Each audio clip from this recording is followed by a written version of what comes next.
If you haven't tried Game Up, then you are missing out. Imagine your favorite seltzer and your favorite sports drink had a baby, but it's way better than that. Each can is 110 calories, low carb, 4.9 ABV. It's a nice light drink that is not light on flavor. Game Up comes in fruit punch, orange, lemon, lime, and grape. Pick it up at drinkgameup.com or at your nearest liquor store. You caught our AEW Revolution live watch along, and this was a heck of a show. I thought, if you go over the 0-hour matches, 12-man tag was what it was. They did give Jay White mic time at the end of it, which I thought was strange, but setting up future things for Bullet Club Gold. Women's tag match was great. All-Star Scramble. I mean, I think we all saw who was going to come out of that with the win. And Wardlow is redeeming that title shot at Big Business this coming week. So that will be something to see. FTR versus BCC. This was every bit the, hard-hitting match you would have hoped it would have been in the ring. I loved seeing Claudio and Moxley come out with those Road Warrior shoulder pads that really, it was a nice tribute to Greensboro and to WCW before them. Daniel Garcia versus Christian Cage. This was the only match on the show, and it opened up the whole pay-per-view that I thought it was very slow paced, and I didn't enjoy the pacing. I thought it was a rough start to the show, but the show they were off to the races after this match. You had Orange Cassidy versus Roderick Strong.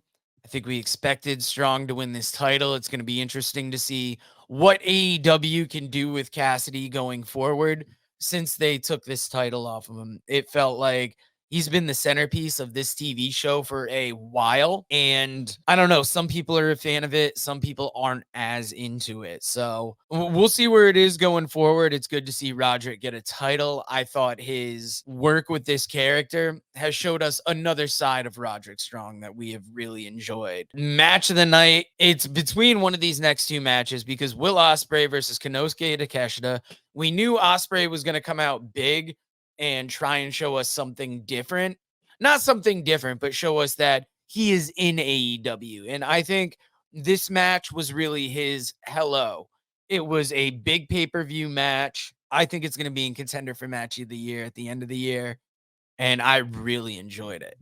Another match that I can't get enough of is Eddie Kingston and Bryan Danielson. This for the Continental Crown Championship.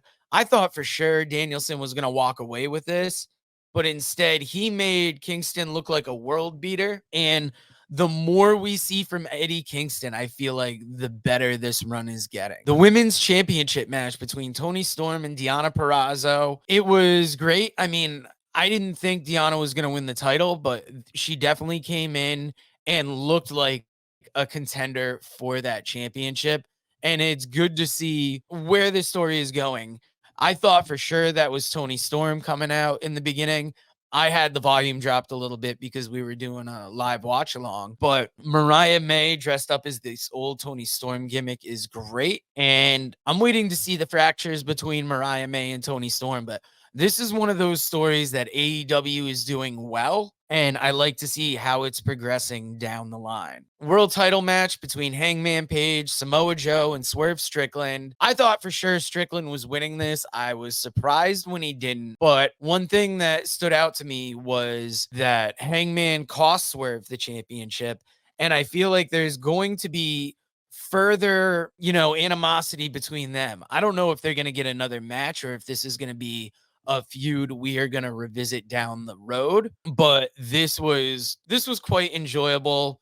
They had so many other matches to contend with. And the last match, the main event match, Darby Allin and Sting versus Matt and Nick Jackson. Where to start with this match? It was wild that it was Sting's last match. Once again, I was fooled when his sons came out dressed as him. I thought his one son was him, and we went back to the old look. It was all the tributes were cool, but then when this match got into the ring, it became something else. It was not only Darby taking chances, but Sting taking chances. And they defeated the Bucks. And my biggest complaint after this was just the fact that on the pay-per-view broadcast, it cut short and we cut off Sting. It's good that Tony Khan put it on YouTube. But when I tune into YouTube and the first thing I hear about is Sting putting over Tony Khan, I just shut it off because Tony Khan's got to plan better for these things.